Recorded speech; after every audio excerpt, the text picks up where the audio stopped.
Mackenzie Johnston with Cattle News Central, bringing you your January 25th cattle industry headlines.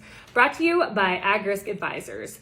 They provide risk management programs to livestock producers all throughout the West. Whether you are concerned about price or weather risk, AgRisk Advisors, they are here to help. With current day market fluctuations, you and I both know there is nothing more important than locking in a price floor on your cattle. So if you'd like to learn more about an LRP, go ahead and reach out to an advisor today. Also sponsored by Circle 5 Cow School. If you're wanting to learn how to preg check your own cows or start AIing, Circle 5 Cow School is the way to go. They host classes from Texas to Tennessee almost every week. To check out their schedule, head on over to circle5cowschool.com. That is the number 5 in there, or you can go ahead and just give them a follow on Facebook. And finally, we are sponsored by Real Beef Made from Plants campaign. The creative folks over at American Beef Producer Magazine are now offering t-shirts, hats, and bumper stickers that promote wholesome beef. To check out what they have to offer, head on over to realbeef.store. Arlan Suderman with Stone X was recently featured on RFD-TV's television show Ag Day. He discussed COVID-19 and its impacts on the industry and some other issues that have been impacting the cattle industry. When asked about COVID-19's impact on slaughter rates and current prices, Suderman stated that the virus is causing obvious packer constraints, which is resulting in a limited number of cattle being slaughtered. Currently, our industry is processing right around 114,000 head per day, but we should be closer to 121 to 122,000 head per day. This reduction in slaughter is backing up cattle just about everywhere, and feeders that you talk to, almost all of them can attest to the situation. Tighter supplies of meat continues to impact the prices at the meat counter. As we all have seen and continue to experience, the incredible demand and increased prices at the retail level are not trickling down to feeders or cow-calf producers, according to Suderman. Suderman believes that this situation is contributing to a higher cow slaughter rate. Surprisingly, Suderman, he didn't touch on the fact of drought impacting higher cow slaughter rates. He believes it's the mere fact that cow-calf producers, they aren't able to make a profit or very little profit, so they're just throwing their hats in, and a lot of those cows that they're selling are being slaughtered. The biggest takeaway from this interview, Suderman believes as demand continues to grow here in America, we're going to continue to need to import more and more foreign meat to keep up with demand.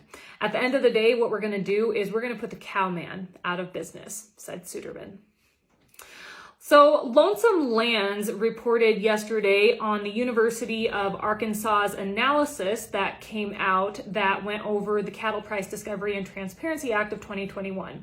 So I reported on this yesterday, and this analysis essentially says that that act will do nothing for cattle producers and will not have an impact on cattle pricing. So my good friend over at Lonesome Lands, Jim Mundorf, he dug a little bit deeper into some of the facts around this situation and came up with some numbers that are staggering that everyone needs to realize when we look at the fact that the University of Arkansas, they're the ones that came out with this report. So, as we all know, Arkansas is home to the largest meat packer here in the United States, Tyson Foods, and for years now, the University of Arkansas has received millions upon millions of dollars in donations from the Tyson Foods Foundation. In recent history, the university received $16.3 million from Tyson. Most recent was in May of last year when they received $300,000. When Don Tyson passed away in 2011, there was an article that stated that Tyson had made $27 million in personal, corporate, and foundation gifts. A person has to ask themselves if this report issued by the University of Arkansas is skewed just a little bit, considering the amount of money that they have received from one of the major meat packers here in America. So then on top of all that, the U.S. Senate Agricultural Committee, they're the ones that requested this report. as we talked about, and the minority leader of that committee just so happens to be Arkansas Senator John Boozman. Boozman has been adamantly opposed to any and all sorts of regulations that might possibly rein in the meat packers' ability to manipulate the market, according to Mundorf. If you have not read this piece by Jim Mundorf, I encourage you all to do so. He always does a fantastic job, but he really hit this one out of the park. I posted it yesterday on my Facebook page. Just go ahead, scroll down, check it out. He did a great job. And everything he stated in this article, it should be out there to the public. The media should be covering these facts. But if you read the Drover's article on this situation, of course, they're not going to cover anything about Tyson or anything about Boozman because it doesn't fit their narrative. But check out Jim's piece. It's real great. CTV News out of Canada has reported that feedlots in Canada are currently relying on corn and dried distillers grains from the United States because the drought of 2021 resulted in crops yielding little to nothing. Supply chain issues are getting in the way of feed arriving on time. Whether we're talking about feed being delivered by train or truck, labor shortages are causing a major issue. Feedlot operators in Canada usually use a combination of silage and barley to feed their cattle, but they are now having to mix corn with barley, and they'll eventually switch to straight corn when they run out of barley, which will happen here in the near future. In 2020, Canada received 600 rail cars of corn. By mid-December of 2021, they had received 8,000 rail cars of corn, and it is expected to be an even larger number this year. Stuart Thiessen, who owns and operates Namaka Farms in Alberta, feeds 21,000 head of cattle, and he only has 2 weeks left of feed for those cattle.